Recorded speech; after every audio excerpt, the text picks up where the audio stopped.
तो दोस्तों आज के इस वीडियो में हम बात करने जा रहे हैं हैरी पॉटर 1 के बारे में, जिसका title Harry Potter and the last philosopher's stone से एक तरह से था, जो कि हमें एक तरह से 2001 में देखने को मिली थी। तो आज की इस वीडियो में हम इसी मूवी के बारे में आपको सारी कुछ इन्फॉर्मेशन देने वाले हैं। इसके प्री प्रोडक्शन, रिलीजिंग, कास्टिंग के बारे में आपको सारी कुछ जानकारी देगी, साथ ही साथ OTT राइट्स और सारी कुछ इन्फॉर्मेशन मैं आपको बताता हूँ। पहले इसकी रेटिंग जान लेते हैं। इसकी जो रेटिंग है वो तकरीबन 7.6 की है 10 में से, जो कि बहुत ही ज़बरदस्त थी। और OTT प्लेटफॉर्म की बात की जाए तो आप इसे स्पेशली जियो सिनेमा पर देख सकते हो। बाकी आप इसे प्राइम वीडियो पर रेंट पर लेकर देख सकते हो, और साथ ही साथ इसी के साथ प्ले मूवीज़ और यूट्यूब पर दोनों पर ही अवेलेबल है, वहाँ पर आप इसे रेंट पर लेकर देख सकते हो। बाकी आगे मैं आपको थोड़ी और इन्फॉर्मेशन आपको देता हूँ, आप वीडियो को लाइक कर। Harry Potter and the philosophers stone, जिसे Harry Potter and the sorcerer's stone के नाम से भी जाना जाता है, 2001 की क्रिस कोलंबस द्वारा निर्देशित और डेविड हेमैन द्वारा निर्मित फंतासी फिल्म है, जो स्टीव क्लोव्स की पटकथा पर आधारित है, जो जेके के इसी नाम के 1997 के उपन्यास पर आधारित है। राउलिंग। यह हैरी पॉटर फिल्म श्रृंखला की पहली किस्त है। फिल्म में डेनियल रैडक्लिफ ने हैरी पॉटर की भूमिका, रूपर्ट ग्रिंट ने रॉन वीसली की भूमिका निभाई है और एम्मा वॉटसन ने हरमियोन ग्रेंजर की भूमिका निभाई है। इसकी कहानी Hogwarts school of witchcraft and wizardry में हैरी के पहले वर्ष की है, जब उसे पता चलता है कि वह एक प्रसिद्ध जादूगर है और अपनी औपचारिक जादूगर शिक्षा शुरू करता है। वार्नर ब्रदर्स पिक्चर्स ने 1999 में कथित तौर पर $1.65 मिलियन में इस पुस्तक के फिल्म अधिकार खरीदे। यूनाइटेड किंगडम में 2000 में उत्पादन शुरू हुआ, जिसमें कोलंबस को निर्देशकों की एक छोटी सूची में से फिल्म का निर्देशन करने के लिए चुना गया, जिसमें स्टीवन स्पीलबर्ग और रॉब रेनर शामिल थे। राउलिंग ने इस बात पर जोर दिया कि पूरी कास्ट ब्रिटिश और आयरिश हो। ओपन कास्टिंग कॉल के बाद अगस्त 2000 में 3 प्रमुखों को चुना गया। सितंबर 2000 से मार्च 2001 तक लीवसडेन फिल्म स्टूडियो और यूनाइटेड किंगडम के आसपास की ऐतिहासिक इमारतों में फिल्मांकन हुआ। Harry Potter and the philosophers Stone को यूनाइटेड किंगडम और आयरलैंड के सिनेमाघरों में 10 और 11 नवंबर 2001 को 2 दिनों के पूर्वावलोकन के लिए रिलीज किया गया था। यह फिल्म 16 नवंबर को संयुक्त राज्य अमेरिका, कनाडा और ताइवान के साथ साथ आधिकारिक तौर पर यूनाइटेड किंगडम और आयरलैंड में प्रदर्शित हुई। यह एक महत्वपूर्ण और व्यावसायिक सफलता बन गई, जिसने अपने शुरुआती दौर में दुनिया भर के बॉक्स ऑफिस पर $974 मिलियन की कमाई की और बाद में पुनः रिलीज के साथ $1 बिलियन से अधिक की कमाई की। यह 2001 की सबसे ज्यादा कमाई करने वाली फिल्म और उस समय की दूसरी सबसे ज्यादा कमाई करने वाली फिल्म बन गई। फिल्म को कई पुरस्कारों के लिए नामांकित किया गया था, जिसमें सर्वश्रेष्ठ मूल स्कोर, सर्वश्रेष्ठ कला निर्देशन और सर्वश्रेष्ठ पोशाक डिजाइन के लिए अकादमी पुरस्कार शामिल थे। इसके बाद 7 सीक्वेल आए, जिनकी शुरुआत 2002 में Harry Potter and the chamber of secrets से हुई और 2011 में Harry Potter and the deathly hallows भाग 2 पर समाप्त हुई। कथानक। एक रात देर रात Hogwarts school of witchcraft and wizardry के प्रोफेसर एल्बस डंबलडोर और Minerva McGonagall groundkeeper Rubeus Hagrid के साथ हैरी पॉटर नामक एक अनाथ शिशु जादूगर को उसकी मुगल चाची और चाचा पेटुनिया और वर्नोन डर्सली, जो उसके एकमात्र जीवित रिश्तेदार हैं, के पास पहुंचाते हैं। 10 साल बाद हैरी के 11वें जन्मदिन से ठीक पहले उल्लू उसे संबोधित पत्र भेजना शुरू करते हैं। जब अपमानजनक डर्सलीज ने हैरी को किसी भी झोपड़ी को खोलने और द्वीप की झोपड़ी में भागने की अनुमति देने से इनकार कर दिया, तो हैग्रिड व्यक्तिगत रूप से हॉगवर्ट्स को हैरी का स्वीकृति पत्र देने के लिए आता है। हैग्रिड ने यह भी खुलासा किया कि हैरी के माता-पिता जेम्स और लिली को लॉर्ड वोल्डेमॉर्ट नामक एक अंधेरे जादूगर ने मार डाला था।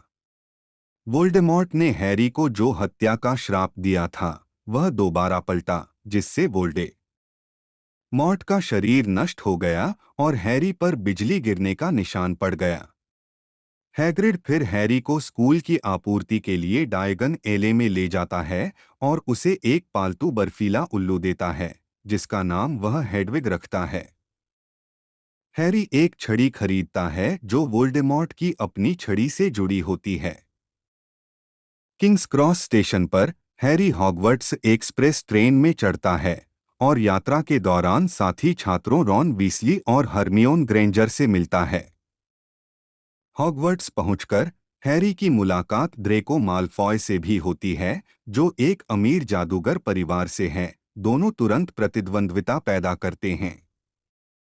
छात्र ग्रेट हॉल में इकट्ठा होते हैं, जहां सॉर्टिंग हैट प्रथम वर्ष को 4 संबंधित घरों में विभाजित करता है: ग्रिफिंडोर, हफलपफ, रेवेनक्ला और स्लीथेरिन।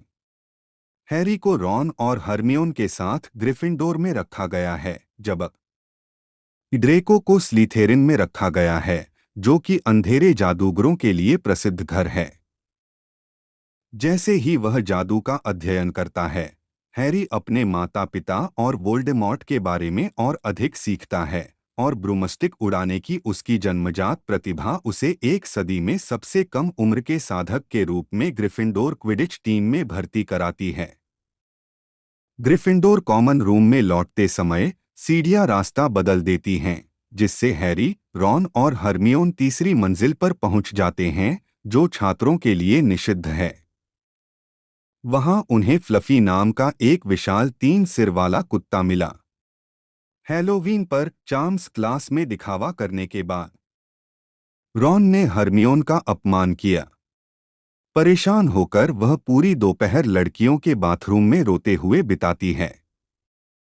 उस शाम एक विशाल लुटेरा ट्रोल उसमें प्रवेश करता है, लेकिन हैरी और रॉन हरमियोन को बचा लेते हैं। हरमियोन द्वारा इस घटना के लिए दोष लेने का दावा करने के बाद कि वह ट्रोल की तलाश में गई थी, उसके बाद उनमें सुलह हो गई और वे करीबी दोस्त बन गए।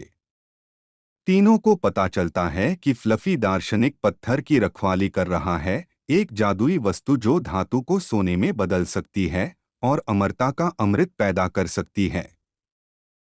हैरी को संदेह है कि पोषण शिक्षक और स्लीथेरिन हाउस के प्रमुख सेवेरस स्नेप चाहते हैं कि पत्थर वोल्डेमॉर्ट को भौतिक रूप में लौटा दे। जब हाग्रिड ने गलती से खुलासा किया कि संगीत फ्लफी को सो जाता है, तो हैरी, रॉन और हरमियोन ने स्नेप से पहले पत्थर ढूंढने का फैसला किया। फ्लफी पहले से ही सो रहा है, लेकिन तीनों को अन्य बाधाओं का सामना करना पड़ता है, जिसम ए डेविल स्नेयर नामक एक घातक पौधा, आक्रामक उड़ान कुंजियों से भरा कमरा और एक विशाल शतरंज का खेल शामिल है जो रॉन को हरा देता है। बाधाओं पर काबू पाने के बाद हैरी का सामना डार्क आर्ट्स शिक्षक क्विरिनस विरेल से होता है, जो पत्थर चाहता है। स्नेप ने इसका पता लगा लिया था और हैरी की रक्षा कर रहा था। क्विरेल ने अपने सिर के पीछे रहने वाले कमजोर वोल्डेमॉर्ट को प्रकट करने के लिए अपनी पगड़ी हटा दी। डंबलडोर का सुरक्षात्मक जादू पत्थर को हैरी के कब्जे में रखता है। वोल्डेमॉर्ट अपने माता पिता को पुनर्जीवित करने के बदले में हैरी से पत्थर का सौदा करने का प्रयास करता है, लेकिन हैरी उसकी चाल को समझ जाता है और मना कर देता है। क्विरेल हैरी को मारने का प्रयास करता है। जब हैरी क्विरेल की त्वचा को छूता है, तो यह क्विरेल को जला देता है, जिससे वह राख में बदल जाता है। वोल्डेमॉर्ट की आत्मा ढेर से उठती है और हैरी के पास से गुजरते हुए उसे मारकर भाग जाती है। हैरी स्कूल अस्पताल में ठीक हो जाता है। डंबलडोर ने उसे बताया कि दुरुपयोग को रोकने के लिए पत्थर को नष्ट कर दिया गया है और रॉन और हरमियोन सुरक्षित हैं। उन्होंने यह भी खुलासा किया कि हैरी ने क्विरेल को कैसे हराया। जब हैरी को बचाने के लिए लिली की मृत्यु हो गई, तो वोल्डेमॉर्ट के खिलाफ प्रेम आधारित सुरक्षा उस पर रखी गई थी। स्कूल वर्ष के अंत की दावत में हैरी, रॉन और हरमियोन को उनकी वीरता के लिए अतिरिक्त हाउस पॉइंट से पुरस्कृत किया जाता है, जिससे ग्रिफिंडोर स्लीथेरिन के साथ पहले स्थान पर आ जाता है। इसके बाद डंबलडोर ने अपने गृहिणी नेविल लॉन्गबॉटम को ग्रिफिंडोर को हाउस कप प्रदान करते हुए तिकड़ी के सामने खड़े होने का साहस दिखाने के लिए 10 अंक दिए। हैरी गर्मियों के लिए डर्सलीज लौट आता है, अंततः हॉगवर्ट्स में एक वास्तविक घर पाकर खुश होता है। कास्ट करें। अधिक जानकारी हैरी पॉटर के कलाकारों की सूची। हैरी पॉटर के रूप में डैनियल रैडक्लिफ, एक 11 वर्षीय अनाथ जो अपनी चाची, चाचा और चचेरे भाई के साथ रहता है, जो एक जादूगर के रूप में अपनी प्रसिद्धि के बारे में जानता है, जो अंधेरे जादूगर लॉर्ड वोल्डेमॉर्ट के हाथों अपने माता पिता की हत्या से बच गया था। एक शिशु के रूप में जब उसे Hogwarts school of witchcraft and wizardry में स्वीकार किया गया। कोलंबस इस भूमिका के लिए रैडक्लिफ को तब से चाहते थे जब उन्होंने ओपन कास्टिंग सेशन होने से पहले बीबीसी के डेविड कॉपरफील्ड प्रोडक्शन में उन्हें देखा था, लेकिन कास्टिंग डायरेक्टर सुसान फिगिस ने उन्हें बताया था कि रैडक्लिफ के सुरक्षात्मक माता पिता अपने बेटे को लेने की अनुमति नहीं देंगे। भाग 6 कोलंबस ने बताया कि रैडक्लिफ को भूमिका देने की उनकी जिद फिगिस के इस्तीफे के लिए जिम्मेदार थी। 6 रैडक्लिफ को 2000 में ऑडिशन देने के लिए कहा गया था, जब हेमैन और क्लोव्स लंदन में स्टोन्स इन हिज पॉकेट्स के निर्माण के दौरान उनसे और उनके माता पिता से मिले थे। साथ हेमैन और कोलंबस रैडक्लिफ के माता पिता को सफलतापूर्वक समझाने में कामयाब रहे कि उनके बेटे को मीडिया घुसपैठ से बचाया जाएगा, और वे उसे हैरी की भूमिका निभाने के लिए सहमत हुए। 6 राउलिंग ने रैडक्लिफ की कास्टिंग को मंजूरी देते हुए कहा कि उसका स्क्रीन टेस्ट देखने के बाद मुझे नहीं लगता कि क्रिस कोलंबस को इससे बेहतर हैरी मिल सकता था। 8 रैडक्लिफ को कथित तौर पर फिल्म के लिए £1 मिलियन का भुगतान किया गया था, हालांकि उन्हें लगा कि यह फीस उनके लिए इतनी महत्वपूर्ण नहीं थी। 9 सॉन्डर्स ट्रिपलेट एक बच्चे के रूप में हैरी के रूप में दिखाई देते हैं। 10 रॉन वीसली के रूप में रूपर्ट ग्रिंट, हॉगवर्ट्स में हैरी का सबसे अच्छा दोस्त और वीसली विजार्डिंग परिवार का एक छोटा सदस्य। श्रृंखला के एक प्रशंसक ग्रिंट ने फैसला किया कि वह इस भूमिका के लिए बिल्कुल उपयुक्त होंगे क्योंकि उनके अदरक के बाल हैं। 9 ओपन कास्टिंग के बारे में न्यूज़ राउंड की रिपोर्ट देखने के बाद उन्होंने अपना रैपिंग वीडियो भेजा जिसमें बताया गया कि वह इस भूमिका को कैसे प्राप्त करना चाहते हैं। उनका प्रयास सफल रहा क्योंकि कास्टिंग टीम ने उनसे मिलने के लिए कहा। 9 हरमियोन ग्रेंजर के रूप में एम्मा वॉटसन, हैरी का दूसरा सबसे अच्छा दोस्त और तीनों का दिमाग। वॉटसन के ऑक्सफोर्ड थिएटर शिक्षक ने उसका नाम कास्टिंग एजेंटों को दे दिया और भूमिका पाने से पहले उसे 5 से अधिक साक्षात्कार देने पड़े। 11 वॉटसन ने अपने ऑडिशन को गंभीरता से लिया, लेकिन कभी नहीं सोचा था कि उसे भूमिका पाने का कोई मौका मिलेगा। 9 निर्माता वॉटसन के आत्मविश्वास से प्रभावित हुए और उन्होंने आवेदन करने वाली हजारों अन्य लड़कियों से बेहतर प्रदर्शन किया। 12 जॉन क्लीज लगभग हेडलेस निक के रूप में ग्रिफिंडोर हाउस का भूत। 13 रूबियस हैग्रिड के रूप में रॉबी कोलट्रेन, एक अर्धविशालकाय और हॉगवर्ट्स का गेमकीपर। कोलट्रेन उन 2 अभिनेताओं में से एक थे जिन्हें राउलिंग सबसे अधिक चाहते थे, साथ ही मैकगोनागल के रूप में स्मिथ भी थे। 14-15 कोलट्रेन, जो पहले से ही किताबों के प्रशंसक थे, ने राउलिंग के साथ हैग्रिड के अतीत और भविष्य पर चर्चा करके भूमिका के लिए तैयारी की। 16-17 फिलियस फ्लिटविक के रूप में वारविक डेविस, द चार्म्स मास्टर और रेवेनक्ला हाउस के प्रमुख। 18 डेविस ने फिल्म में 2 अन्य भूमिकाएं भी निभाई हैं, ग्रिंगोट्स में गोब्लिन हेड टेलर 19 और ग्रिफूक की आवाज डब करते हैं, जिसे वर्ने ट्रॉयर ने मूर्त रूप दिया है। 20 रिचर्ड ग्रिफिथ वर्नोन डर्सली के रूप में हैरी के मुगल चाचा। 19 एल्बस डंबलडोर के रूप में रिचर्ड हैरिस, हॉगवर्ट्स के हेडमास्टर और सभी समय के सबसे प्रसिद्ध और शक्तिशाली जादूगरों में से एक। हैरिस ने शुरू में इस भूमिका को अस्वीकार कर दिया था, लेकिन जब उनकी पोती ने कहा कि अगर उन्होंने यह भूमिका नहीं ली तो वह उनसे दोबारा कभी बात नहीं करेंगी, जिसके बाद उन्होंने अपना निर्णय पलट दिया। 21-22-23 क्विरिनस क्विरेल के रूप में इयान हार्ट। हॉगवर्ट्स में डार्क आर्ट्स शिक्षक के खिलाफ हकलाने वाला बचा। 19 हार्ट ने लॉर्ड वोल्डेमॉर्ट की आवाज भी दी। 24 जबकि रिचर्ड ब्रेमर ने उनकी शारीरिक उपस्थिति प्रदान की और फ्लैशबैक के दौरान उन्हें एक हुड वाली आकृति के रूप में चित्रित किया।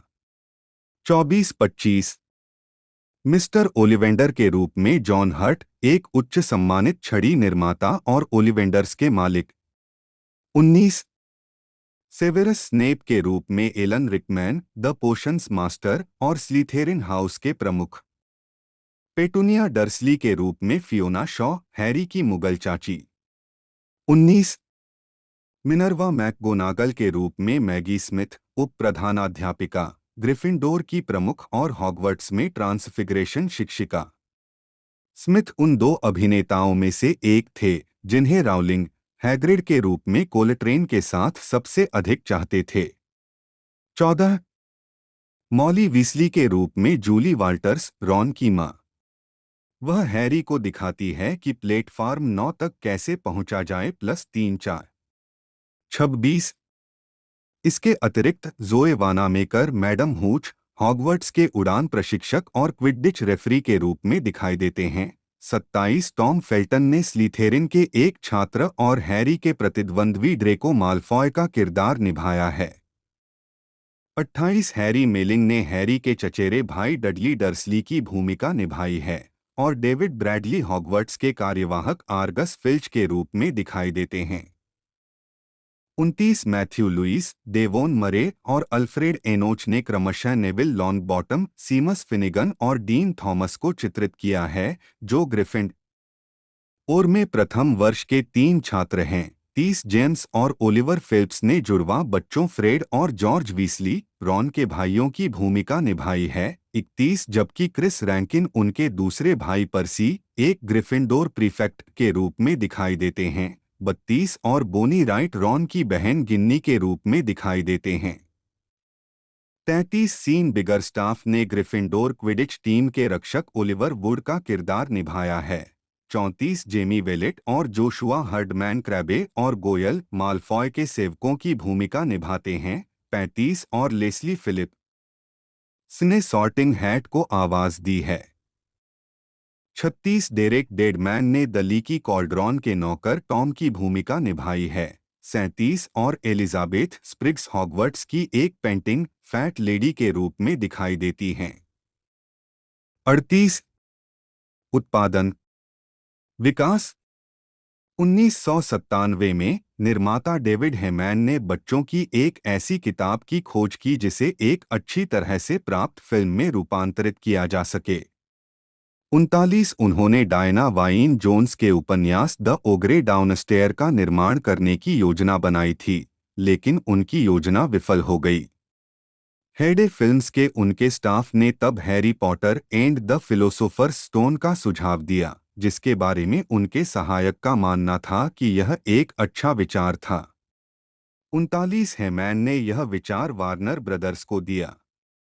40 और 1999 में राउलिंग ने कंपनी को पहली 4 हैरी पॉटर पुस्तकों के अधिकार कथित £1 मिलियन में बेच दिए। 41 राउलिंग ने हेमैन से कलाकारों को पूरी तरह से ब्रिटिश और आयरिश रखने की मांग की थी। उत्तरार्ध के मामले में रिचर्ड हैरिस को डंबलडोर और फियोना शॉ को पेटूनिया डर्सली के रूप में दिखाया गया है, और जब तक बिल्कुल आवश्यक न हो तब तक विदेशी अभिनेताओं को नहीं लिया जाएगा, जैसे कि Harry Potter and the goblet of fire 2005 में फ्रांसीसी और पूर्वी यूरोपीय अभिनेताओं को चुनना, जहां पुस्तक के पात्र हैं, इस प्रकार निर्दिष्ट किया गया है। 42 राउलिंग अधिकार बेचने में झिझक रही थी क्योंकि वह पात्रों के अधिकार बेचकर कहानी के बाकी हिस्सों पर उन्हें नियंत्रण नहीं देना चाहती थी। जिससे वार्नर ब्रदर्स को गैर लेखक लिखित बनाने में मदद मिलती। अगली कड़ी 43। हालांकि शुरुआत में स्टीवन स्पीलबर्ग ने फिल्म का निर्देशन करने के लिए बातचीत की, लेकिन उन्होंने इस प्रस्ताव को अस्वीकार कर दिया। 44। कथित तौर पर स्पीलबर्ग चाहते थे कि यह रूपांतरण एक एनिमेटेड फिल्म हो जिसमें अमेरिकी अभिनेता हेली जोएल ओस्मेंट हैरी पॉटर की आवाज दें। 45। या एक ऐसी फिल्म जिसमें बाद की किताबों के तत्व भी शामिल हों। 46। स्पीलबर्ग ने तर्क दिया कि उनकी राय में यह एक बैरल में बत्तख को गोली मारने जैसा था। यह सिर्फ एक स्लैम डंक है। यह $1 अरब निकालने और इसे अपने व्यक्तिगत बैंक खातों में डालने जैसा है। इसमें कोई चुनौती नहीं है। 47। राउलिंग का कहना है कि फिल्मों के लिए निर्देशकों को चुनने में उनकी कोई भूमिका नहीं थी और जो कोई भी सोचता है कि मैं वीटो ऐड कर सकता हूं या करूंगा, सिक उसे स्पीलबर्ग को उनके क्विक कोट्स क्विल की जरूरत है सेवा दी गई। 48। हैमैन ने याद किया कि स्पीलबर्ग ने इसके बजाय एआई आर्टिफिशियल इंटेलिजेंस को निर्देशित करने का फैसला किया था। 46। हैरी पॉटर एक ऐसी कालातीत साहित्यिक उपलब्धि है जो जीवन काल में एक बार मिलती है। चूंकि किताबों ने दुनिया भर में इतने उत्साही अनुयायी पैदा किए हैं, इसलिए हमारे लिए एक ऐसे निर्देशक को ढूंढना महत्वपूर्ण था जिसका बच्चों और जादू दोनों के प्रति आकर्षण हो। मैं इस काम के लिए क्रिस से अधिक उपयुक्त किसी अन्य व्यक्ति के बारे में नहीं सोच सकता। Lorenzo di Bonaventura 49। तो दोस्तों इसकी रिलीजिंग डेट के बारे में सबसे पहले बात करें तो 4 नवंबर 2021 को इसे एक तरह से रिलीज़ किया गया था ओडिस लेशन स्पोर्ट्स के अंदर। इसी के बाद इसे 10 नवंबर 2001 को यानी तकरीबन 5 दिन बाद इसे वर्ल्ड वाइड रिलीज़ किया गया था यूनाइटेड किंगडम के अंदर। और इसी के बाद 16 एक तरह से नवंबर 2001 को इसे रिलीज़ किया गया यूनाइटेड स्टेट में। यानी कि जैसे जैसे ये मूवी परफॉर्म करती गई तो स्क्रीनिंग इसकी ज़्यादा से ज़्यादा बढ़ती गई। और इसके बाद इसकी जो लेंथ है टोटल थी 152 मिनट टोटल लेंथ थी। और इस मूवी का बजट तकरीबन $125 मिलियन था, जो कि भारी भरकम था 2001 के कंपैरिजन में। और साथ ही साथ इसने जो कलेक्शन किया 1.024 बिलियंस का कलेक्शन किया, यानी कि बिलियंस के अंदर इस मूवी ने जो कलेक्शन दिया है वो बहुत ही ज़बरदस्त था। और यही कारण है आज इसके 3 से 4 एक तरह से जो मूवीज़ है वो हमें देखने को मिल चुकी हैं और अपकमिंग भी हमें कई मूवीज़ देखने को मिलेगी। साथ ही साथ एक आधा सीरीज़ भी एक तरह से इस पर देखने को मिल चुकी हैं। बाकी इसके बारे में मैंने आपको सारी कुछ इन्फॉर्मेशन बता दी है। आगे इसकी जो कास्टिंग कैरेक्टर बचे हैं उन सभी के बारे में मैं आपको जानकारी देता हूँ। पटकथा लिखने के लिए स्टीव क्लोस को चुना गया था। उन्होंने पुस्तक के रूपांतरण को कठिन बताया क्योंकि यह अगली 2 पुस्तकों की तरह अनुकूलन के लिए उपयुक्त नहीं थी। 56। क्लोव्स को अक्सर वार्नर ब्रदर्स से फिल्म रूपांतरण के रूप में प्रस्तावित पुस्तकों का सारांश प्राप्त होता था, जिसे उन्होंने लगभग कभी नहीं पढ़ा, लेकिन हैरी पॉटर ने उन्हें छोड़ दिया। 40। वह बाहर गया और किताब खरीदी और तुरंत श्रृंखला का प्रशंसक बन गया। 56। वार्नर ब्रदर्स से बात करते समय उन्होंने कहा कि फिल्म ब्रिटिश होनी चाहिए और पात्रों के प्रति सच्ची होनी चाहिए। 56। जब क्लोव्स पहली बार राउलिंग से मिले तो घबरा गए क्योंकि वह नहीं चाहते थे कि वह यह सोचें कि वह उनके बच्चे को नष्ट करने जा रहे हैं। 40। राउलिंग ने स्वीकार किया कि वह वास्तव में इस स्टीव क्लोव्स से नफरत करने के लिए तैयार थी, लेकिन उसके साथ अपनी प्रारंभिक मुलाकात को याद करते हुए, जब मैं पहली बार उनसे मिली तो उन्होंने मुझसे कहा, क्या आप जानते हैं कि मेरा पसंदीदा चरित्र कौन है? और मैंने सोचा, आप रॉन कहने वाले हैं। मुझे पता है कि आप रॉन कहने वाले हैं। लेकिन उसने कहा हरमाइन और मैं एक तरह से पिघल गया। 40। राउलिंग को बड़ी मात्रा में रचनात्मक नियंत्रण प्राप्त हुआ, एक ऐसी व्यवस्था जिससे कोलंबस को कोई आपत्ति नहीं थी। वार्नर ब्रदर्स ने शुरू में फिल्म को 4 जुलाई 2001 के सप्ताहांत में रिलीज करने की योजना बनाई थी, जिससे इतनी छोटी उत्पादन विंडो तैयार हो गई कि कई प्रस्तावित निर्देशकों ने खुद को दौड़ से बाहर कर लिया। समय की कमी के कारण तारीख 16 नवंबर 2001 कर दी गई। 57 कास्टिंग। राउलिंग ने इस बात पर जोर दिया कि कलाकारों को ब्रिटिश रखा जाए। 42 सूसी फिगिस को कास्टिंग डायरेक्टर के रूप में नियुक्त किया गया था। उन्होंने हैरी, रॉन और हरमियोन की मुख्य भूमिकाओं के ऑडिशन में कोलंबस और राउलिंग दोनों के साथ काम किया था। 58 मुख्य 3 भूमिकाओं के लिए ओपन कास्टिंग कॉल आयोजित की गईं, 59 जिसमें केवल ब्रिटिश बच्चों पर विचार किया गया। 60 मुख्य ऑडिशन 3 भागों में हुए। ऑडिशन देने वालों को उपन्यास का एक पेज पढ़ना था, फिर हॉगवर्ट्स में छात्रों के आगमन के एक दृश्य को सुधारना था और अंत में कोलंबस के सामने स्क्रिप्ट के कई पेज पढ़ने थे। 60 यंग शेरलॉक होम्स 1985 के लिए कोलंबस की स्क्रिप्ट के दृश्यों का भी ऑडिशन में उपयोग किया गया था। 11 जुलाई 2000 को फिगिस ने यह शिकायत करते हुए प्रोडक्शन छोड़ दिया कि कोलंबस ने उन हजारों बच्चों में से किसी को भी योग्य नहीं माना जिनका उन्होंने ऑडिशन लिया था। 1961 अगस्त 2000 तक एलन रिकमैन और रिचर्ड हैरिस क्रमशः सेवेरस स्नेप और एल्बस डंबलडोर की भूमिका निभाने के लिए अंतिम बातचीत कर रहे थे। 62 और उसी महीने के अंत में उनकी पुष्टि की गई। स्नेप के लिए टिम रोथ मूल पसंद थे, लेकिन उन्होंने प्लैनेट ऑफ द एप्स के लिए इसे ठुकरा दिया। 63 अगस्त 2000 को राउलिंग के पसंदीदा मैगी स्मिथ और रॉबी कोलट्रैन को मिनर्वा मैकगोनागल और रुबियस हैग्रिड के रूप में चुना गया। फिगिस के अनुसार रॉबिन विलियम्स फिल्म में भाग लेने में रुचि रखते थे, लेकिन केवल ब्रिटिश और आयरिश नियम के कारण हैग्रिड भूमिका के लिए उन्हें मना कर दिया गया था, जिसे कोलंबस बनाए रखने के लिए दृढ़ था। 15 64 अगस्त 2000 को डैनियल रैडक्लिफ और नवागंतुक रूपर्ट ग्रिंट और एम्मा वॉटसन को क्रमशः हैरी पॉटर, रॉन वीसली और हरमियोन ग्रेंजर की भूमिका निभाने के लिए चुना गया था। टॉम फेल्टन, लियाम एकेन और विलियम मोस्ले, जिन्हें बाद में द क्रॉनिकल्स ऑफ नार्निया श्रृंखला में पीटर पेवेंसी के रूप में चुना गया, ने भी हैरी पॉटर के लिए ऑडिशन दिया। 65 66 हैटी जोन्स, जिन्होंने मेडलिन 1998 में मुख्य भूमिका निभाई थी, पर हरमाइन ग्रेंजर की भूमिका के लिए विचार किया गया था और उन्होंने वॉटसन के साथ ऑडिशन दिया था, बाद में उसे बड़ी उम्र का समझा गया। 67 थॉमस ब्रॉडी सैंगस्टर ने रॉन वीसली के लिए ऑडिशन दिया, लेकिन उन्हें अस्वीकार कर दिया गया।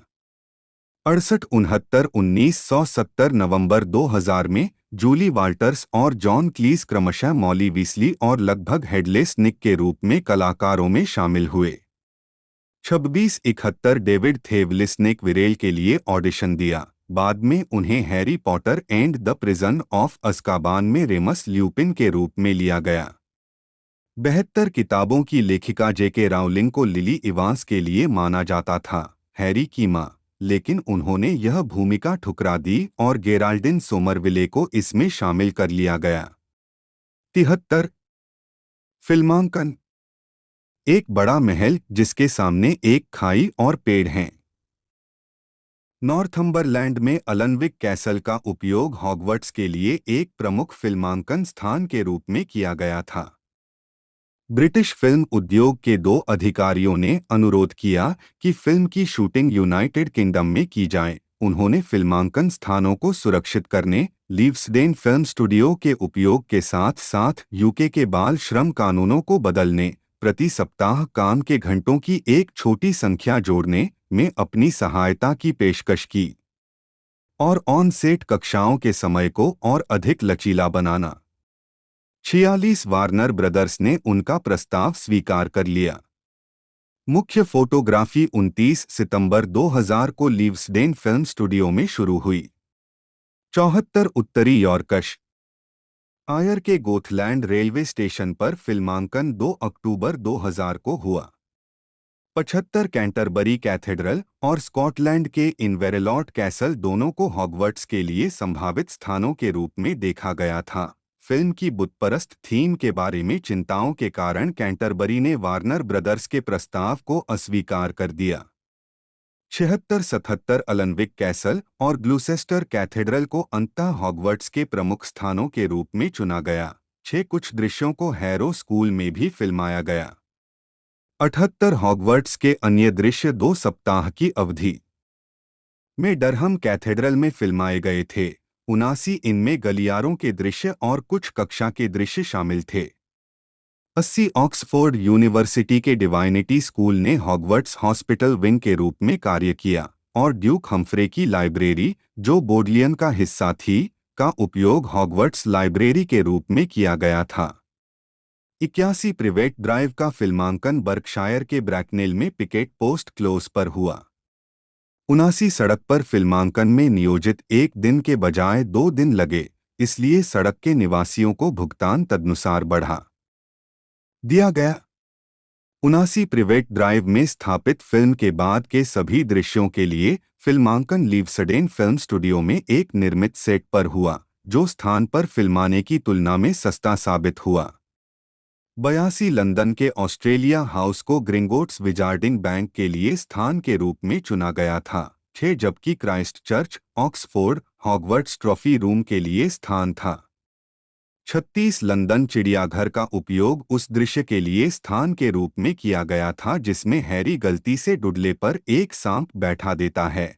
36 साथ ही किंग्स क्रॉस स्टेशन का भी उपयोग किया गया था, जैसा कि पुस्तक में बताया गया है। 83 फिल्मांकन 23 मार्च 2001 को समाप्त हुआ, अंतिम काम जुलाई 2001 में पूरा हुआ। 50 84 74 नीले रंग से रंगी एक इमारत जिस पर लिखा है द ग्लास हाउस। दरवाजे पर चश्मे का विज्ञापन चिपका हुआ है। लंदन में स्टोर का उपयोग द लीकी कॉर्डरॉन के बाहरी हिस्से के रूप में किया गया। क्योंकि अमेरिकी शीर्षक अलग था, दार्शनिक पत्थर का नाम लेकर उल्लेख करने वाले सभी दृश्यों को 2 बार शूट करना पड़ा, एक बार अभिनेताओं के साथ दार्शनिक और एक बार जादूगर के साथ। 50 बच्चों ने 4 घंटे तक फिल्मांकन किया और फिर 3 घंटे स्कूल का काम किया। उन्हें मेकअप स्टाफ से नकली चेहरे की चोटें पसंद आने लगीं। रेडक्लिफ को शुरू में हरे रंग का कॉन्टैक्ट लेंस पहनना था क्योंकि उनकी आंखें नीली हैं, हैरी की तरह हरी नहीं, लेकिन लेंस ने रेडक्लिफ को अत्यधिक जलन पैदा कर दी। राउलिंग के परामर्श पर इस बात पर सहमति बनी कि हैरी की आंखें नीली हो सकती हैं। 85 फिल्म में हॉगवर्ट्स एक्सप्रेस के रूप में इस्तेमाल किया गया भाप इंजन GWR 4900 क्लास 5972 ओल्टन हॉल था, लेकिन यह मूल रूप से हॉगवर्ट्स एक्सप्रेस के रूप में चुना जाने वाला पहला लोकोमोटिव नहीं था। पुस्तकों को बढ़ावा देने के लिए दक्षिणी रेलवे लोकोमोटिव 34027 स्टाफ वैली को फिर से रंगा गया और अस्थायी रूप से इसका नाम बदल दिया गया, लेकिन निर्देशक क्रिस कोलंबस ने फिल्म के लिए बहुत आधुनिक दिखने के कारण इसे अस्वीकार कर दिया। 86-87 डिजाइन और विशेष प्रभाव। जुडियाना माकोवस्की ने कॉस्ट्यूम डिजाइनर के रूप में काम किया। उसने क्विडिच वस्त्रों को फिर से डिजाइन किया। शुरुआत में अमेरिकी पुस्तक के कवर पर दिखाए गए वस्त्रों का उपयोग करने की योजना बनाई थी, लेकिन उन्हें गड़बड़ माना। इसके बजाय उसने क्विडिच खिलाड़ियों को प्रीपी स्वेटर, 19वीं सदी की फेंसिंग जांघिया और आर्म गार्ड पहनाए। 88 प्रोडक्शन डिजाइनर स्टुअर्ट क्रेग ने हॉगवर्ट्स ग्रेट हॉल सहित लीवसडेन स्टूडियो में कई अंग्रेजी कैथेड्रल पर आधारित सेट का निर्माण किया। हालांकि मूल रूप से डायगन एली दृश्यों को फिल्माने के लिए मौजूदा पुरानी सड़क का उपयोग करने के लिए कहा गया था, क्रेग ने अपना खुद का सेट बनाने का फैसला किया, जिसमें ट्यूडर, जॉर्जियाई और क्वीन एनी वास्तुकला शामिल थी। 88 कोलंबस ने मूल रूप से फ्लफी सहित जादुई प्राणियों को बनाने के लिए एनिमेट्रॉनिक्स और CGI एनिमेशन दोनों का उपयोग करने की योजना बनाई थी। 58 निक डडमैन, जिन्होंने star wars episode I the Phantom menace पर काम किया था, को आवश्यक प्रोस्थेटिक्स बनाने का काम दिया गया था, जिसमें जिम हेंसन की क्रिएचर शॉप प्राणी प्रभाव प्रदान करती थी। नवासी जॉन कॉपिंगर ने कहा कि जिन जादुई प्राणियों को बनाने की आवश्यकता थी, उन्हें कई बार डिजाइन करना पड़ा। 90 फिल्म में लगभग 600 विशेष प्रभाव वाले शॉट्स हैं, जिनमें कई कंपनियां शामिल हैं। इंडस्ट्रियल लाइट एंड मैजिक ने Quirrell, rhythm and hues animated Norbert Hagrid का बेबी ड्रैगन की पीठ पर लॉर्ड वोल्डेमॉर्ट का चेहरा बनाया, और सोनी पिक्चर्स इमेजवर्क्स ने क्विडिच दृश्यों का निर्माण किया। 91 संगीत, जॉन विलियम्स ने फिल्म का स्कोर तैयार किया। मुख्य लेख Harry Potter and the philosophers Stone sound track. John Williams को स्कोर तैयार करने के लिए चुना गया था। उन्होंने पहले होम अलोन और Home Alone 2 Lost in New York के लिए क्रिस कोलंबस के साथ सहयोग किया था। 92 विलियम्स ने सितंबर 2001 में लंदन में रिकॉर्ड करने से पहले लॉस एंजल्स और टैंगलवुड में अपने घरों में संगीत तैयार किया। मुख्य विषयों में से एक का शीर्षक हेडविग्स थीम है। विलियम्स ने इसे अपने पूर्ण स्कोर के लिए बरकरार रखा क्योंकि हर किसी को यह पसंद आया, और यह पूरी श्रृंखला में एक आवर्ती विषय बन गया। 93 स्कोर बनाने के लिए जेम्स हॉर्नर पर हली पसंद थे, लेकिन उन्होंने इसे ठुकरा दिया। 94 साउंड ट्रैक एल्बम 30 अक्टूबर 2001 को सीडी प्रारूप में जारी किया गया था। 93 पुस्तक से मतभेद। कोलंबस ने यह सुनिश्चित करने के लिए बार बार राउलिंग से जांच की कि वह छोटी छोटी जानकारियां सही दे रहा है। नवासी क्लोव्स ने फिल्म को किताब के प्रति वास्तव में वफादार बताया। उन्होंने संवाद जोड़ा, जिसे राउलिंग ने मंजूरी दे दी। मूल रूप से शामिल पंक्तियों में से एक को तब हटाना पड़ा जब राउलिंग ने उन्हें बताया कि यह उस समय अप्रकाशित 5वें हैरी पॉटर उपन्यास Harry Potter and the order of the Phoenix की एक घटना का सीधे खंडन करेगा। 95 फिल्म संस्करण से कई छोटे पात्रों को हटा दिया गया है, जिनमें सबसे प्रमुख रूप से पीव्स द पोल्टरजिस्ट है। अभिनेता रिक मायल को इस भूमिका के लिए चुना गया था, लेकिन अंततः उनके दृश्यों को फिल्म से काट दिया गया और कभी रिलीज नहीं किया गया। पुस्तक का पहला अध्याय, जिसे वर्नोन और पेटुनिया डर्सली के दृष्टिकोण से बताया गया है, फिल्म से अनुपस्थित है। मैडम मल्किन की पोशाक की दुकान में हैरी और ड्रेको की पहली मुठभेड़ और आधी रात का द्वंद्व फिल्म में नहीं है। फिल्म में नॉर्बर्ट को ले जाने की जिम्मेदारी डंबलडोर को दी गई है, जबकि किताब में हैरी और हरमियोन को उसे पकड़कर चार्ली वीसली के दोस्तों के पास लाना है। 96 इसके कारण हिरासत की कथानक में बदलाव की आवश्यकता हुई। पुस्तक में फिल्च हैरी और हरमियोन को एस्ट्रोनॉमी टॉवर से निकलते हुए पकड़ लेता है और उन्हें नेविल और मालफॉय के साथ हिरासत में ले लेता है, जबकि फिल्म में मालफॉय के पकड़े जाने के बाद तीनों नायकों को हिरासत में ले लिया जाता है। घंटों के बाद हैग्रिड की झोपड़ी। 96 क्लोव्स के अनुसार यह किताब का एक हिस्सा था जिसे राउलिंग को लगा कि आसानी से बदल आ जा सकता है। 88 क्विडिच पिच को पारंपरिक स्टेडियम से दर्शक टावरों से घिरे एक खुले मैदान में बदल दिया गया है।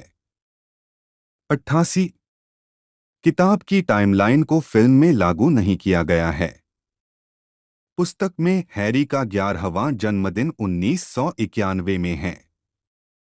97 4 प्रिवेट ड्राइव के फिल्म सेट पर प्राथमिक विद्यालय से डुडले के प्रमाणपत्र वर्ष 2001 के हैं। 98 वितरण मार्केटिंग।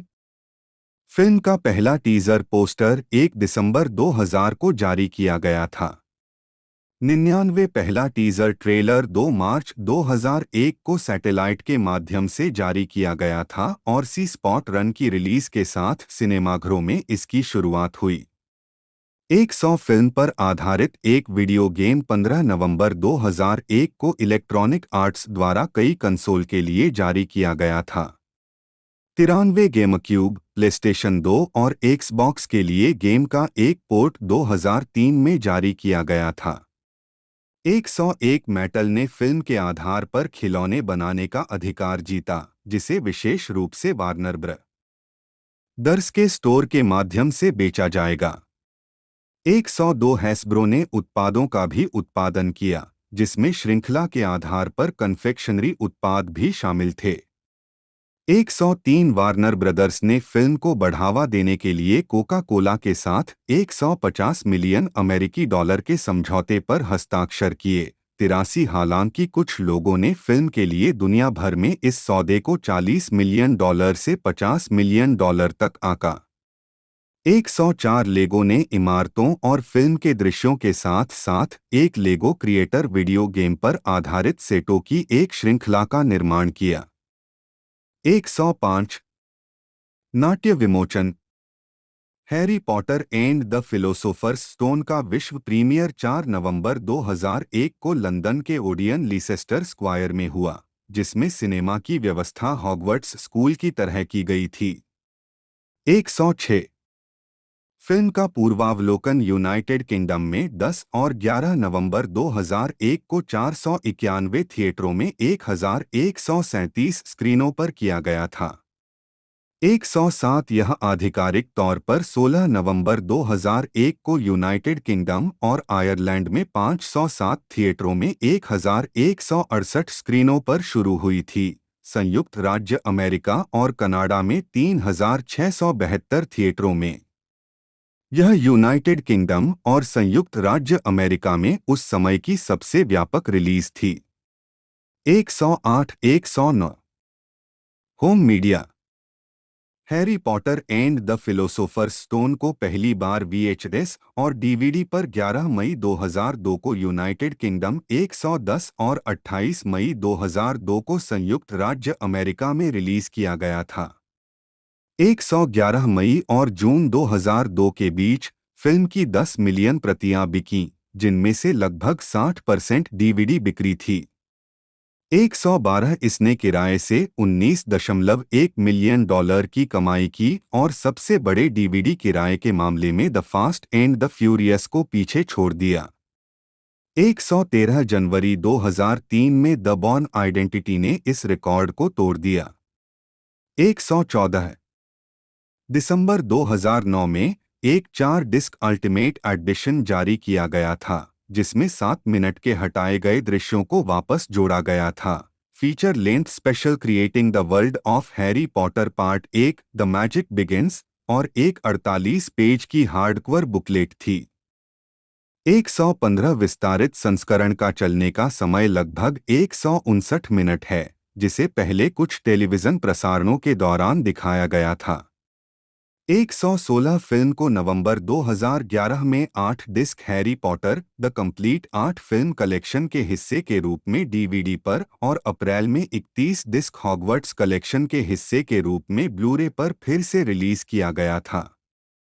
2014 118 इसे नवंबर 2017 में 16 disc Harry Potter 8 film collection के हिस्से के रूप में 4 के ब्लूरे पर रिलीज किया गया था। 119 स्वागत। Box office.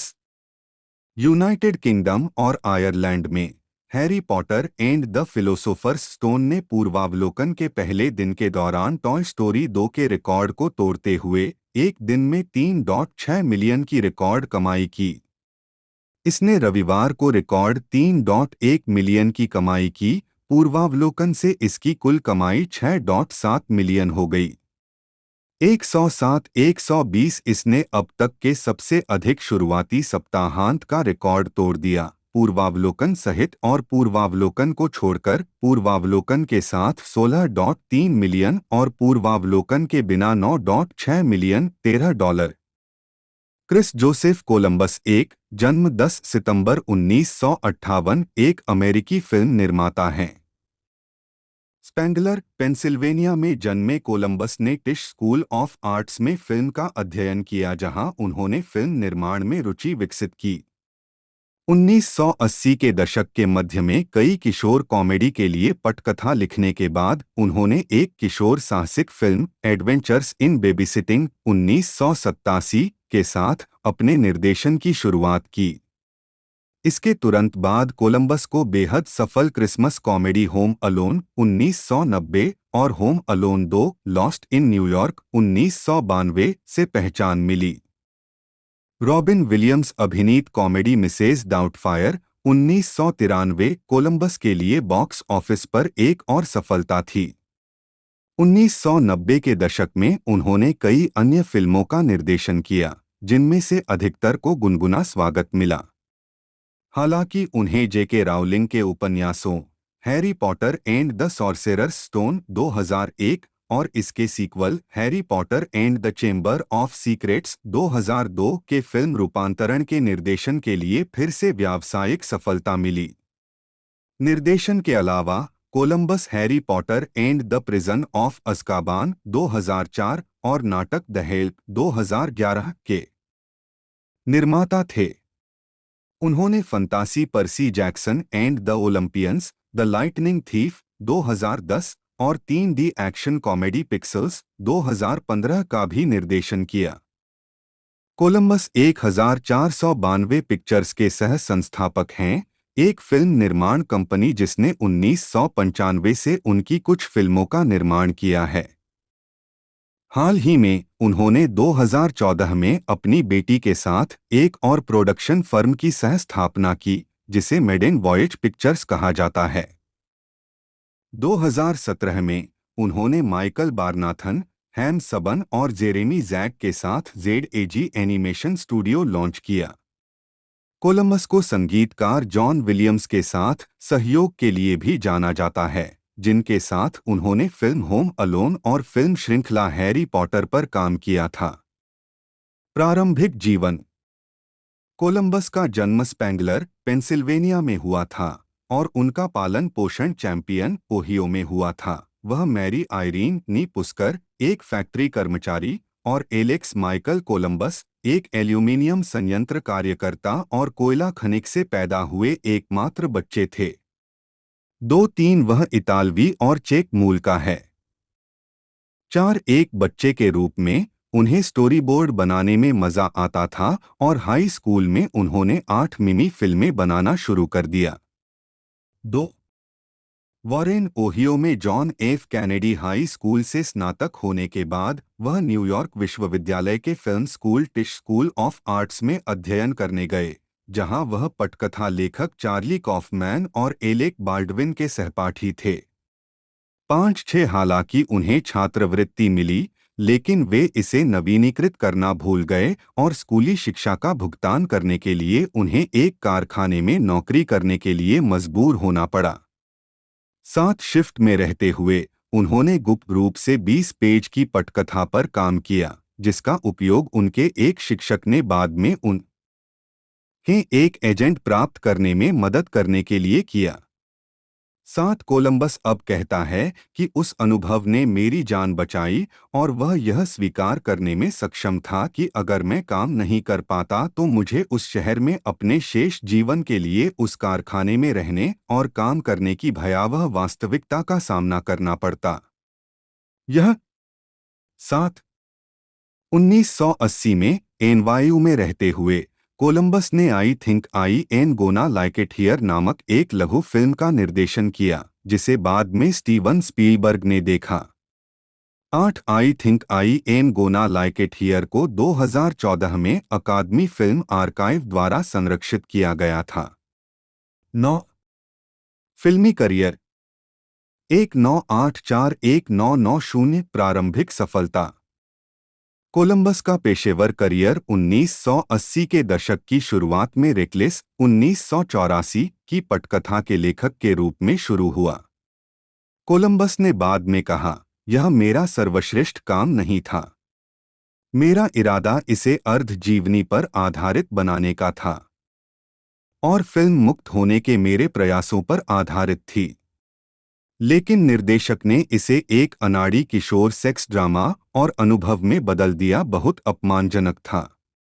10 असंतुष्ट कोलंबस ने एक अपार्टमेंट के मचान में रहते हुए एक नई पटकथा की कल्पना की, एक कॉमेडी हॉरर जिसका शीर्षक ग्रेमलिन्स 1984 था। 1981 के अंत में अंततः उन्हें स्टीवन स्पीलबर्ग का फोन आया, जिन्होंने स्क्रिप्ट खरीदने में रुचि व्यक्त की। रिलीज होने पर फिल्म को महत्वपूर्ण सफलता मिली। इसके बाद कोलंबस स्पीलबर्ग के एम्बलिन एंटरटेनमेंट के लिए काम करने के लिए लॉस एंजल्स चले गए, जहां उन्होंने द गोनीज और यंग शेरलॉक होम्स दोनों 1985 सहित कई स्क्रिप्ट लिखीं। 2 साल तक लॉस एंजल्स में रहने के बाद उन्होंने कहा, इस जगह में अवास्तविकता है, वास्तविक लोगों के साथ संबंध की कमी है। 11 उन्होंने न्यूयॉर्क शहर वापस जाने का फैसला किया। उन्होंने एनिमेटेड श्रृंखला गैलेक्सी हाई 1986 के लिए एपिसोड लिखे और लिटिल निमो एडवेंचर्स इन स्लम्बरलैंड 1989 के लिए पटकथा लेखन का श्रेय प्राप्त किया। इसके बाद कोलंबस ने अपने निर्देशन करियर की शुरुआत किशोर कॉमेडी एडवेंचर्स इन बेबीसिटिंग 1987 से की। फिल्म को समीक्षकों से मिश्रित समीक्षाएं मिलीं और इसे औसत दर्जे की शुरुआत माना गया। 12 इसके बाद उन्होंने हार्ट ब्रेक होटल 1988 लिखा और निर्देशित किया, जो एल्विस प्रेस्ली के अपहरण की कहानी है और खुद को एक छोटे शहर के परिवार को सलाह और मदद की पेशकश करता है। यह फिल्म बॉक्स ऑफिस पर व्यावसायिक रूप से असफल रही और इसे मिश्रित से नकारात्मक समीक्षा भी मिली। 13 1991 में कल्किन होम अलोन ने कल्किन 1991 में चित्रित को बाल सितारा बना दिया।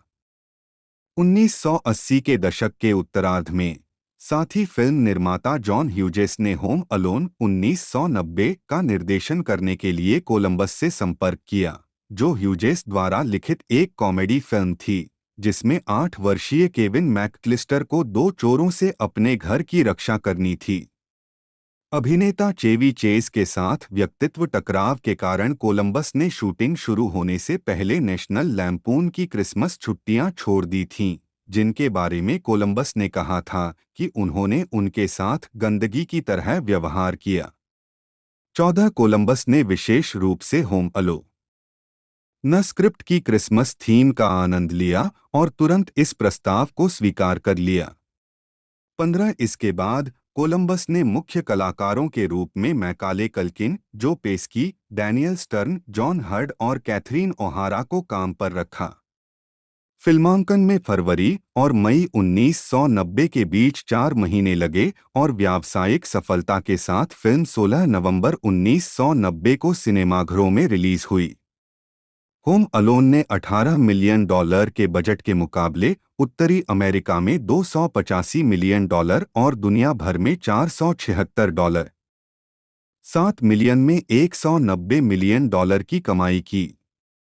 16 2 अकादमी पुरस्कारों और 2 गोल्डन ग्लोब पुरस्कारों के लिए नामांकित इस फिल्म ने कल्किन की सफल भूमिका निभाई।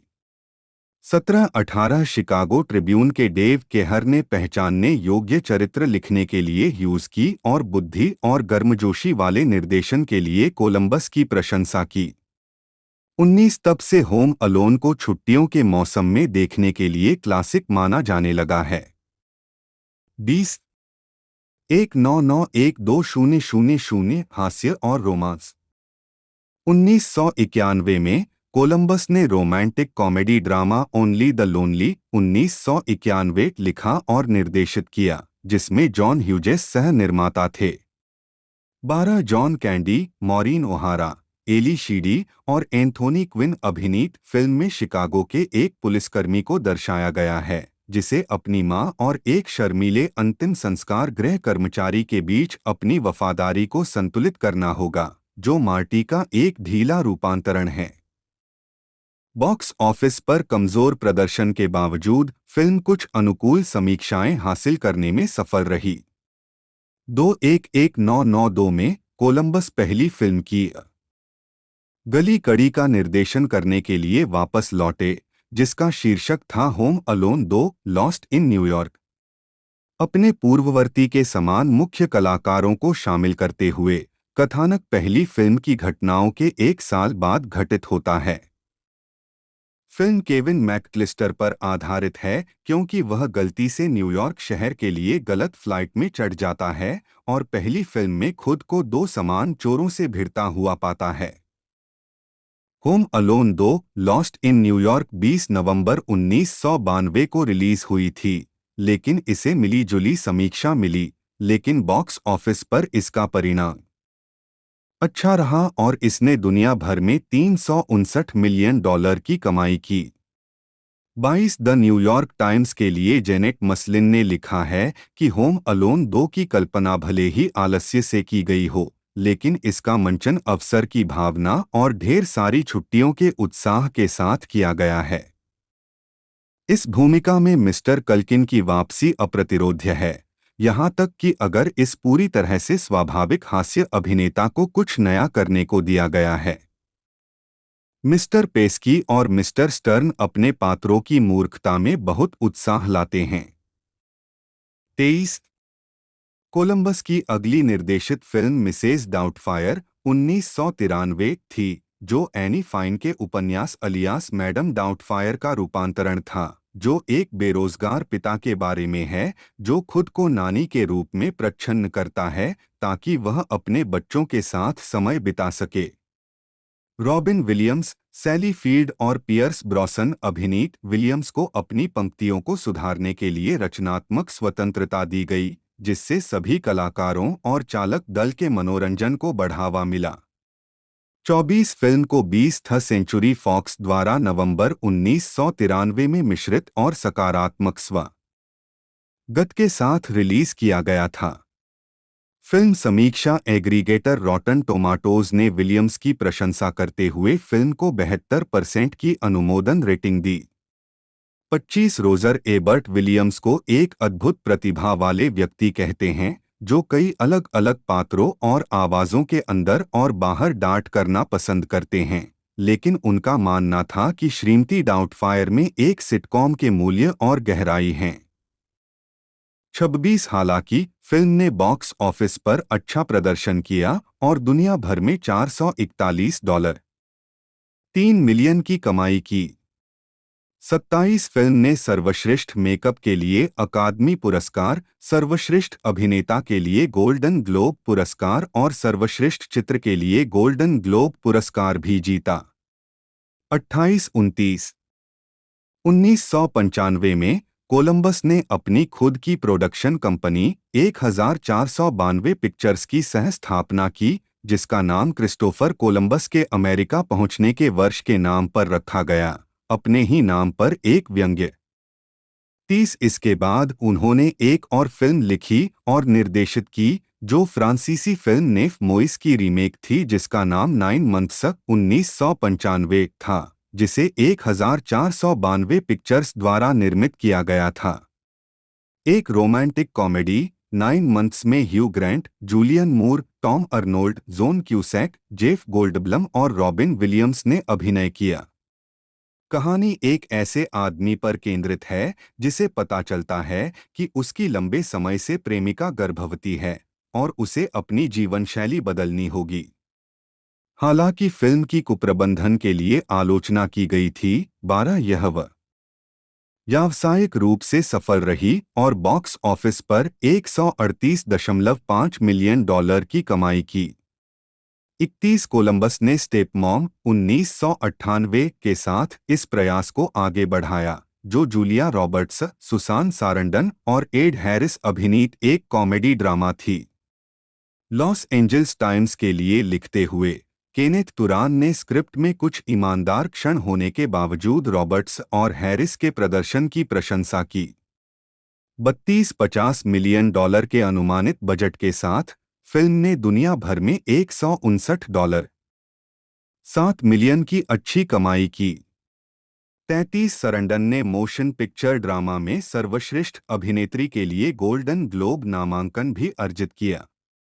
34 कोलंबस अपने अगले प्रोजेक्ट 1999 के बाइसेंटेनियल मैन के लिए रॉबिन विलियम्स के साथ फिर से जुड़ा। इसहाक असिमोव और रॉबर्ट सिल्वरबर्ग के उपन्यास द पॉजिट्रॉनिक मैन पर आधारित यह फिल्म एक रोबोट की कहानी बताती है जो इंसान जैसा बन जाता है और भावनाओं को प्राप्त कर लेता है। सहायक कलाकारों में सैम नील, एम्बेथ डेविड्स, वेंडी क्रूसन और ओलिवर प्लैट शामिल थे। यह फिल्म 17 दिसंबर 1999 को रिलीज हुई थी और व्यावसायिक रूप से असफल रही। $100 मिलियन के बजट से $87.4 मिलियन की कमाई की। 35 फिल्म के प्रति आलोचनात्मक प्रतिक्रिया मिली जुली रही। बीबीसी के बेन फॉक ने इसे सबसे खराब तरह की फिल्म जिसमें कोई दिशा नहीं, कोई पहचान नहीं और सबसे बढ़कर कोई दिल नहीं बताया। 36 सैन फ्रांसिस्को क्रॉनिकल के पीटर स्टैक ने फिल्म के बारे में राय दी, यह थोड़ा अजीब है और तनावपूर्ण है। कॉमेडी की तुलना में अधिक सिरपयुक्त मेलोड्रामा में सामान्य विलियम्स उन्मत्त हरकतों का बहुत कुछ नहीं है, लेकिन कंप्यूटर की तारीफ करता है। उत्पन्न कल्पना 37 बाइसेंटेनियल मैन को 72वें अकादमी पुरस्कार में सर्वश्रेष्ठ मेकअप के लिए अकादमी पुरस्कार के लिए नामांकित किया गया था। 38 2001-2010 हैरी पॉटर और अन्य फिल्म श्रृंखलाएं। हैरी पॉटर के मुख्य कलाकार। हैरी पॉटर फिल्म श्रृंखला के कलाकार डैनियल रैडक्लिफ, एम्मा वॉटसन और रूपर्ट ग्रिंट। 2011 जेके राउलिंग के 1997 के फंतासी उपन्यास Harry Potter and the philosophers Stone को पढ़ने के बाद कोलंबस ने फिल्म रूपांतरण का निर्देशन करने की तीव्र इच्छा व्यक्त की। 2000 में उन्होंने वार्नर ब्रदर्स को इसके लिए निर्देशक के रूप में चयन करने के लिए मना लिया। 10 यह फिल्म हैरी पॉटर फिल्म श्रृंखला की पहली किस्त है और इसे स्टीव क्लोव्स द्वारा लिखा गया था और डेविड हेमैन द्वारा निर्मित किया गया था। कहानी Hogwarts school of witchcraft and wizardry में हैरी पॉटर के प्रथम वर्ष और एक प्रसिद्ध जादूगर के रूप में उसकी आत्म खोज की है। निर्देशन पर ध्यान केंद्रित करने के लिए कोलंबस अपने परिवार के साथ यूनाइटेड किंगडम में स्थानांतरित हो गए। 10 कोलंबस ने कहा कि कास्टिंग प्रक्रिया बहुत गहन थी, लेकिन अंततः डैनियल रैडक्लिफ, रूपर्ट ग्रिंट और एम्मा वाटसन को मुख्य भूमिकाओं के लिए चुना गया। 39 फिल्मांकन 29 सितंबर 2000 को शुरू हुआ और 180 दिनों तक चला। फिल्म का प्रीमियर 4 नवंबर 2001 को लंदन के ओडियन लीसेस्टर स्क्वायर में किया गया, जिसे आलोचनात्मक और व्यावसायिक सफलता मिली और इसने दुनिया भर में $975.1 मिलियन की कमाई की। 40 फिल्म को इसके सेट, वेशभूषा, कास्टिंग, संगीत स्कोर, सिनेमेटोग्राफी और विशेष प्रभावों के लिए सराहा गया। 41 इसके अलावा इसे सर्वश्रेष्ठ मूल स्कोर, सर्वश्रेष्ठ कला निर्देशन और सर्वश्रेष्ठ पोशाक डिजाइन के लिए 3 अकादमी पुरस्कारों के लिए नामांकित किया गया था। 42 2002 में कोलंबस राउलिंग के दूसरे उपन्यास पर आधारित Harry Potter and the chamber of secrets 2002 की दूसरी किस्त का निर्देशन करने के लिए लौट आए। पहली फिल्म के अधिकांश कलाकारों को शामिल करते हुए कहानी हैरी पॉटर के स्कूल के दूसरे वर्ष की है, जब एक कक्ष खोला जाता है और एक राक्षस बाहर आता है। निर्माता डेविड हेमैन ने कहा, सौभाग्य से हमें पहली फिल्म के अनुभव से लाभ हुआ। कलाकारों ने अपना उत्साह, आश्चर्य की भावना बरकरार रखी है। 43 कोलंबस ने आवाजाही की स्वतंत्रता के लिए अधिक हैंडहेल्ड कैमरों का उपयोग करने का भी विकल्प चुना। 43 यह फिल्म 15 नवंबर 2002 को सिनेमाघरों में रिलीज हुई थी। Harry Potter and the chamber of secrets को पहली फिल्म की तरह ही आलोचनात्मक प्रशंसा मिली और इसने दुनिया भर में $879 मिलियन की कमाई की। 44 न्यूयॉर्क टाइम्स के एओ स्कॉट ने देखा कि फिल्म लंबी थी, लेकिन विशेष प्रभावों और रोमांचक दृश्यों के लिए इसकी प्रशंसा की। 4-5-2003 बाफ्टा अवार्ड में फिल्म को सर्वश्रेष्ठ प्रोडक्शन डिजाइन, सर्वश्रेष्ठ ध्वनि और सर्वश्रेष्ठ विशेष दृश्य प्रभावों के लिए नामांकन मिला।